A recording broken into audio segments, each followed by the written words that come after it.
Karyawan Korench Riau. Eri, mech me ikosanetier tuani rairwach. Isolar pan paraway remail. Po iter kin karayang kumail insinsuat. Po may pan karayang kumail insinsuat. A is me pan kak kan sanamawi yela. Kaiten kumail kan me kan sinsuat yalar.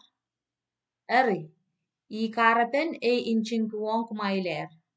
Po isoja men kowo yot yarata e insinsuat sang remail me ikin kaskasuk en kan sanamawi yela. Po iutan ese meni e kinin sanamaw kumail koras pilkinin sanamaw.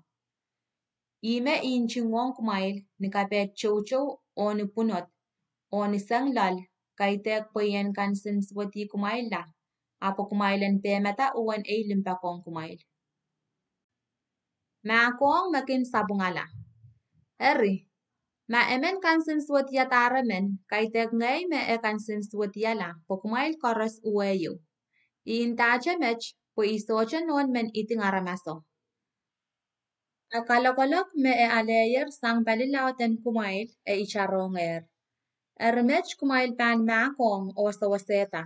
Po e insinsuat ter lalaut la o kawela e meuran solang. Eri, ipekere mail nengetinget. Kumailen kasalayang amail limpak melel. Po ikaraten e katarawong kumail kisindukoko. Po imen esa mau iramail, makumail mepekan so koros ni e patakan. Makumail pankin makiyang amen mekoch, ipil pan makong. Po ni kin makong amen, mamiyakaraten e pan makong, ikin makong, po kumail mon silangan Christ. Po setan enter po kichailti, po kichaila sayer tuan e kasantikan. En pole punot kan nan Troas. Ni e lalatanan Troas, po iyan kaparang kurang amatuan Christ. Itiarata makaw na kachin langatang yayer wanim kasalelew, po iyan tatok wasaw. Apoy insinswat kila ko walat e socha tiaratarya chay Titus. Yay bay kamurmur kiyang aranasakan wasaw o tulul lang Macedonia. Peweti ni maran Christ. Eri, kichail kabing kalangan ng coach, puekiye kachin kupuratar kichailen kinyang Christ an so karos, tuweche sabwal melituke nan sabwal makaparan peweti. O ekachin tatangkin kichail po kichailen kaparala ren aranasakan marainen Christ, tuweche pon le poche po mau eo, mekin ikiparpesang wasakaros.